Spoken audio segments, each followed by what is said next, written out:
एक बड़ी आलमी जंग की तरफ बढ़ चुके हैं या उसमें दाखिल हो रहे हैं या हो चुके हैं? अगर कल को सऊदी अरब और ईरान के दरमियान डायरेक्ट जंग शुरू हो जाए, ठीक है जी, तो पाकिस्तान अपने नेशनल इंटरेस्ट को भी देखेगा, कॉज ऑफ कॉन्फ्लिक्ट को भी देखेगा। बिफोर सऊदी अरब ने रिक्वेस्टें हमें बड़ी की, हमने ज्वाइन नहीं किया। और उस पाकिस्तान के ऊपर ईरान ने हमला किया, ना अमेरिका ने किया, ना इसराइल ने किया, पाकिस्तान का कोई लेना देना नहीं। लेकिन पूरी दुनिया में ईरान के बाद जो सबसे ज्यादा लोगों की जानें गई हैं वो पाकिस्तान के अंदर है। प्रेसिडेंट ट्रंप को यह बता दिया गया था कि ये जंग हमें सूट नहीं करती, ना जंग की जाए, ना हमला किया जाए। नेतान्याहू के कहने पर हमला कर दिया गया। तबाही बड़ी हुई ना, वेस्ट डिवाइड हो गया है, खत्म हो गया। मिडल ईस्ट जो आप और हमारा तस्वर था, दुबई जाके हम गप मारते थे और सुकून के साथ खुशहाली हो रही है, लोग उधर प्रॉपर्टीज खरीद रहे हैं, अपार्टमेंट्स खरीद रहे हैं और वो रिलैक्स कर रहे हैं, मौज मेला हो रहा है। बहरीन, दुबई, कुवैत, दोहा, वो तो खत्म हो गया ना। अगर आप सऊदी अरब के ऊपर हमला करते हैं तो उसमें बहुत सारी चीजें हैं जो पाकिस्तान को करनी होंगी। और अब तो सूरत हाल ज्यादा कशीदा है क्योंकि जो अरब ममालिक पर हमले हुए हैं ईरान की तरफ से, उसके बाद यूं लग रहा है कि ये जंग सिर्फ Iran versus Israel and USA नहीं बल्कि ये मजीद फैलती हुई नजर आ रही है। लेकिन अमेरिका कह रहा है निकलो, कैसे भी निकल सकते हो। इसका मतलब ये कि पैनिक है। इसका मतलब ये कि अमेरिका भी ये गेज नहीं कर रहा था कि ईरान ऐसा रिस्पॉन्स देगा, और अमेरिका को भी इस बात का बिल्कुल अंदाजा नहीं था। और अब जो रिस्पॉन्स ईरान ने दिया उसके बाद अमेरिका के भी हाथ पांव फूल गए हैं। ममालिक अगर इस जंग में शामिल होते हैं तो पाकिस्तान के लिए भी फिर एक बड़ी डिफिकल्ट सिचुएशन होगी कि पाकिस्तान टारगेट नंबर 1 तो है, इसमें कोई शक नहीं है, लेकिन पाकिस्तान के टारगेट नंबर 1 होते हुए आसिम मुनीर या पाकिस्तान की मिलिट्री एस्टैब्लिशमेंट इस वक्त क्या कर रही है? उनका एक तरफ मानना यह है कि इसराइल से हम इसलिए तल्लुकात कायम करना चाहते हैं कि जनाब ये इंडिया और इसराइल का जो नेक्सस है ये टूट जाए जो हमारे खिलाफ है, और आप हमारी हिफाजत करेंगे। अगर हमें हमारे पर कोई हमला होगा, हमारा कोई दुश्मन होगा, वो हम पर अटैक करेगा, तो ये जो आपकी बेसिस हैं ये इसलिए हैं कि आपने सिर्फ और सिर्फ हमें प्रोटेक्ट करना है। नमस्कार दोस्तों, जय हिंद। मिडिल ईस्ट में छिड़ी जंग के बीच पाकिस्तान पर गंभीर आरोप लगने लगे हैं और ईरान ने सीधे पाकिस्तान को चेतावनी दे डाली है। दरअसल ईरान के Islamic revolutionary guards corps IRGC के कमांडर हुसैन नताज ने दावा किया है कि अमेरिका ने ईरान पर हमले के लिए पाकिस्तानी एयरबेस का इस्तेमाल किया है। नताज ने चेतावनी दी है कि अगर ये साबित होता है तो पाकिस्तान को भारी कीमत चुकानी पड़ेगी। वहीं दूसरी ओर सऊदी अरेबिया ने भी पाकिस्तानी फौज को तुरंत डिफेंस पैक्ट के तहत मदद के लिए बुलाया है, या फिर कहें सीधे चेतावनी दी है, जिसके बाद पाकिस्तानी फौज सऊदी अरेबिया के लिए निकल गई है ईरान के खिलाफ। यानी अब दोनों तरफ से पाकिस्तान फंस गया है। ईरान की ये चेतावनी ऐसे समय पे आया है जब पूरे गल्फ कंट्री पे ईरान लगातार बम बरसा रहा है। अभी सिर्फ पाकिस्तानी बचा हुआ है जिसने अमेरिका को ईरान पर हमला करने में मदद की थी। पाकिस्तान और ईरान के बीच करीब 900 किलोमीटर की लंबी सीमा लगती है। लंबे समय से ये चर्चा रही है कि पाकिस्तान के नूर खान एयरबेस समेत कुछ अन्य ठिकानों का इस्तेमाल अमेरिकी सैन्य लॉजिस्टिक्स के लिए होता है। दोस्तों, बड़ी इंपॉर्टेंट डेवलपमेंट हुई है कि पाकिस्तान के जो फॉरेन मिनिस्टर हैं उन्होंने ईरान को क्वेश्चन किया कि आप सऊदी अरब के साथ पाकिस्तान का दिफाई एग्रीमेंट है और इसमें आप ख्याल रखें अगर आप सऊदी अरब के ऊपर हमला करते हैं तो उसमें बहुत सारी चीज़ें हैं जो पाकिस्तान को करनी होंगी। तो इस पे उन्होंने कहा कि जो सऊदीज़ हैं उन्होंने कहा कि ठीक है जी, और ईरान ने भी कहा ठीक है, और ईरान ने इस पे कहा कि हमें गारंटी लेके दें कि सऊदी अरब की सरजमीन जो है वो इस्तेमाल नहीं होगी against Iran.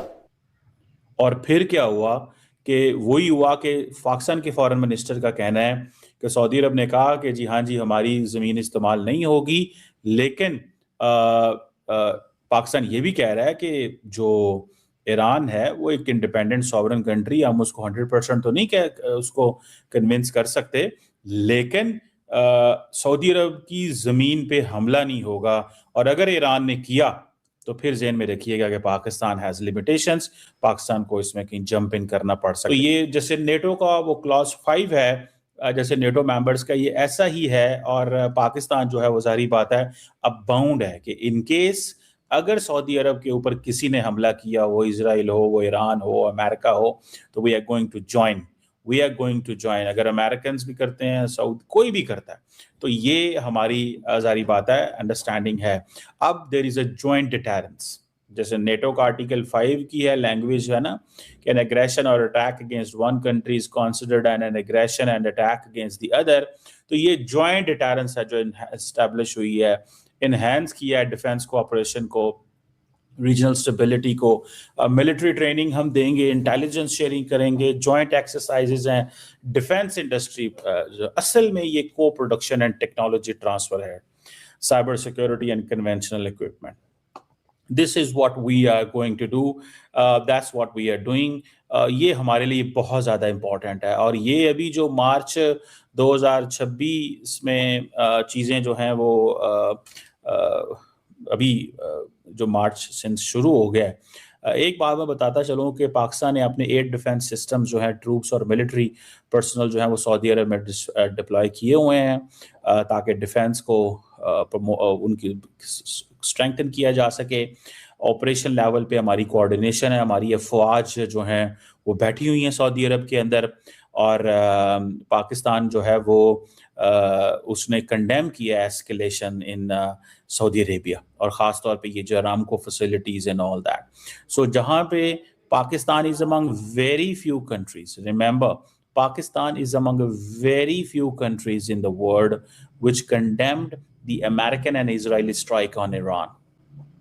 And Pakistan is among those countries which condemned the Irani attack on the Kingdom of Saudi Arabia. Saudi Arab और जैसे फॉर एग्जांपल अगर कल को सऊदी अरब और ईरान के दरमियान डायरेक्ट जंग शुरू हो जाए, ठीक है जी, तो पाकिस्तान अपने नेशनल इंटरेस्ट को भी देखेगा, कॉज ऑफ कॉन्फ्लिक्ट को भी देखेगा before Pakistan gets into it. ये नहीं है कि जनाब अगर for example if someone is कोई आ जाता है जी कि वो इन चीज़ों को देखना पड़ता है, ठीक है। जैसे हमने फॉर एग्जांपल यमन में देखा था, हमने सऊदी अरब ने रिक्वेस्टें हमें बड़ी की, हमने ज्वाइन नहीं किया, और उस वक्त पीटीआई ने बहुत गंद कर दिया था इमरान खान की पार्टी ने, और उसका पाकिस्तान को फिर नुकसान भी बहुत बर्दाश्त करना पड़ा। वो फिर सारी बातें सारी चीज़ें हम नहीं एक्सप्लेन कर सकते कि क्या नुकसान बर्दाश्त करना पड़ा पाकिस्तान को, लेकिन लंबा चौड़ा नुकसान हुआ था। फिर सऊदी अरब जो है उसने वो एक समझ लिया था कि यार ये जो ये रोज़ आ जाते हैं हमारे पास for getting assistance, but when we call them they are not available. तो ये चीज़ें जो उस वक्त सऊदी अरब का भी माइंडसेट बिल्कुल डिफरेंट था। मैं आपको बात बताऊं, उस वक्त मोहम्मद बिन सलमान नए नए डिफेंस मिनिस्टर थे, उनकी पोजीशन और थी। अब उन्हें 10 साल हो गए, he is running the state affairs and he does understand कि क्या करना है। सो ये चीज़ें जो हैं वो समझने वाली हैं और करने वाली हैं कि इट्स नॉट ये जो है ना, ये कोई वो नहीं है, कोई ब्लैंक चेक नहीं होता, ठीक है। ये जो वैसे भी सऊदी अरब पाकिस्तान का जो मुआहदा, इट्स नॉट अबाउट ये कुछ जियो पॉलिटिक्स की बात नहीं है, ये ज़्यादातर इसका ताल्लुक जो है वो आपकी बायलैटरल रिलेशनशिप से हो। ना पाकिस्तान के ऊपर ईरान ने हमला किया, ना अमेरिका ने किया, ना इसराइल ने किया, पाकिस्तान का कोई लेना देना नहीं। लेकिन पूरी दुनिया में ईरान के बाद जो सबसे ज़्यादा लोगों की जानें गई हैं वो पाकिस्तान के अंदर है। नंबर 36 है पाकिस्तान के अंदर, और तीसरे नंबर पर इजराइल है जहां पर 12 का नंबर है अभी तक। अब मार्को रूबियो जो अमेरिका के वजीर खारजा हैं, सेक्रेटरी ऑफ स्टेट हैं, उन्होंने अब तकरीबन एडमिट कर लिया अपना फेलियर। वो कहते हैं कि अगर रजीम चेंज ना भी हुई तो ये हमारा मकसद ही नहीं था रजीम चेंज। वो कहते हैं ईरान के लोग चाहेंगे तो रजीम चेंज कर लें, नहीं चाहते तो ना करें। हम तो उनकी न्यूक्लियर फैसिलिटीज़ और नेवल कैपेबिलिटी जो है, जो उनकी बहरिया की कैपेबिलिटी और उनकी मिसाइलों की कैपेबिलिटी और उनकी जो न्यूक्लियर कैपेबिलिटी है, उसको तबाह करने गए थे, जिसमें हम कामयाब हो गए। मतलब कि अमेरिका वाज़े तौर पर पीछे हटता हुआ नजर आ रहा है। लेकिन अमेरिका कह रहा है निकलो, कैसे भी निकल सकते हो। इसका मतलब ये कि पैनिक है।